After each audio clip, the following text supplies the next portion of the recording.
Joining us now, we have the governor of New Jersey, Phil Murphy. Obviously, with the proximity to New York City, there's a lot of interconnectivity of the problem that is certainly hitting the epicenter of this crisis, which is New York City.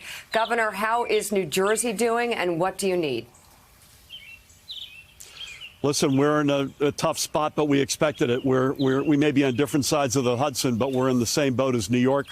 We have 4,400 plus positive tests as of yesterday. 62 precious lives have been lost. We're aggressively testing.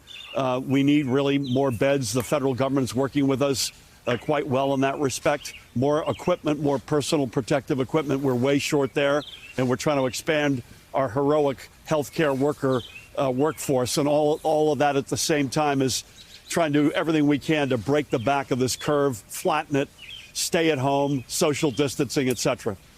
Governor Jonathan Lemire, I just looked at statistics. I believe New Jersey now has the second most cases of the coronavirus across the nation, surpassing California and Washington, but still, of course, well behind New York. The governor across the river, Andrew Cuomo, nearly on a daily basis is pounding the federal government, saying they need ventilators because that is the issue that the hospitals in his state, they're fall short of what they need. Where are you? Can you update us on New Jersey's status in the hospital system on ventilators? What are the things that can the federal government help you with? Yeah, listen, we were on with the FEMA administrator last night. I was on with Vice President Pence yesterday. We'll be on with him and the president again today. We are short personal protective equipment, including, in addition to that, ventilators. So we are turning over every stone we can in our own right in New Jersey, around the country, around the world. We've gotten 2 allocations out of the federal stockpile, but we need more. And that's probably our number one priority right now. We're way short. We have not seen our surge yet, although the numbers are going up, as we expected, by the way. We told folks this was going to happen. It is happening, partly because of community spread, partly, actually far more so because we're testing much more aggressively.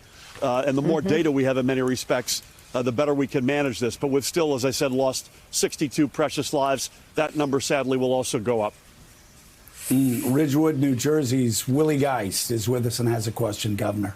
Willie. Hey, Governor Murphy, good morning. Good to see you this morning. I want to ask you about the nursing home, St. Joseph's Nursing Home, a senior facility down in Woodbridge, New Jersey, where reports say all the seniors in that facility have contracted coronavirus. What more can you tell us about that specific case and more broadly about what's happening in senior living facilities across the state? Yeah, Willie, good to have some Jersey blood there at the desk. So thanks for the question. St. Joe's, last I heard, I don't think it's everybody, but a significant amount of both the folks who were there as well as employees have tested positive. We're in the process of, sadly, because St. Joe's has served folks, particularly end of life in Woodbridge, for decades, but we're in the process of shutting it down and moving the folks into protected cohorts at other facilities. We've got about 375 long-term care nursing facilities in the state. Last we had high teens of infections of coronavirus at those locations. That number will likely certainly also go up. But as it relates to St. Joe's, we're shutting it down and we're doing everything we can to get out ahead of it at the other facilities up and down the state. We saw the tragedy in Washington. We don't want to relive that in New Jersey.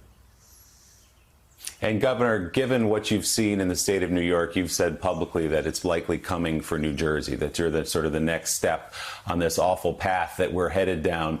The President of the United States has been saying he'd like to see America back open for business by Easter, which is 2 weeks from Sunday. Do you see that as plausible in your state?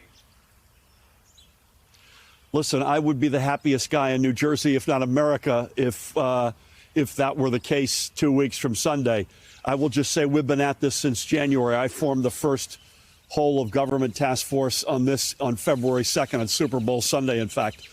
We've been basing our decisions on data, science, medicine, health inputs. Again, I'll be the happiest guy around, but that's not what we're looking at right now. We're looking at this continuing to go up. We got to break the back of the virus first and then open the economy.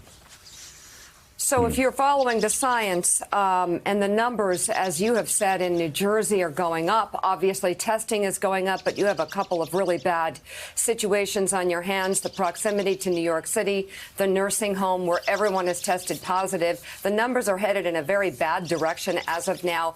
If by Easter Day the numbers are still heading in a bad direction and the president wants to reopen business, will you listen to him or will you do something differently?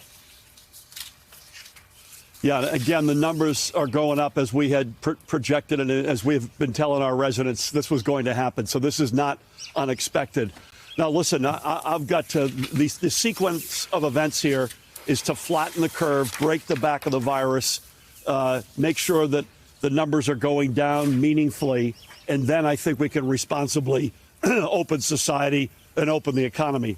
If those numbers are not at that point, but by the way, by Easter, by next Sunday, the Sunday after Easter, whenever it is, if the numbers aren't telling us that we've broken the back of this and we're meaningfully going in the right direction, we won't be able to open up the state responsibly at that point. I hope sooner than later. Believe me, there's nothing that would make me happier. But we can't. If we go too early, I'm fearful we will throw gasoline on the fire and we'll have a much bigger challenge on our hands. And the challenge right now is pretty darn big to begin with. Governor, a lot of focus on, obviously, Donald Trump's performance. He's president of the United States. And so obviously there will be. It seems that the president has figured out a way to work with Democratic governors, whether it's Governor Cuomo or Governor Newsom. He also had kind words for you a few days ago. How are you all working out your relationship right now in the midst of this crisis? Listen, I think as best we can. This is something that none of us have ever lived through before. I don't get to wake up every morning and say, listen, today I'm going to pick President X or Y. The president is Donald Trump. The vice president is Mike Pence. We have a very good relationship in terms of communication. Our asks remain significant. We have a fraction of the personal protective equipment that we need. We're trying on our own to find that, but we need our federal partners to be with us in that regard. We are working very well with FEMA Region 2 and with the Army Corps of Engineers, building 4 field hospitals. That was a decision the president himself took, and I'm grateful for it. We are expanding our healthcare workforce. That's largely on us, but we've got a good working relationship. We have no choice, and I think we're all sort of, at the end of the day, we're all in this together. Governor Phil Murphy, thank you very much. And coming up, our next guest wrote an article that was shared widely across our newsroom. The Atlantic's Ed Yong explains how the pandemic will end. He joins the discussion next on Morning Joe. Thanks for checking out MSNBC on YouTube, and make sure you subscribe to stay up to date on the day's biggest stories. And you can click on any of the videos around us to watch more from Morning Joe and MSNBC. Thanks so much for watching.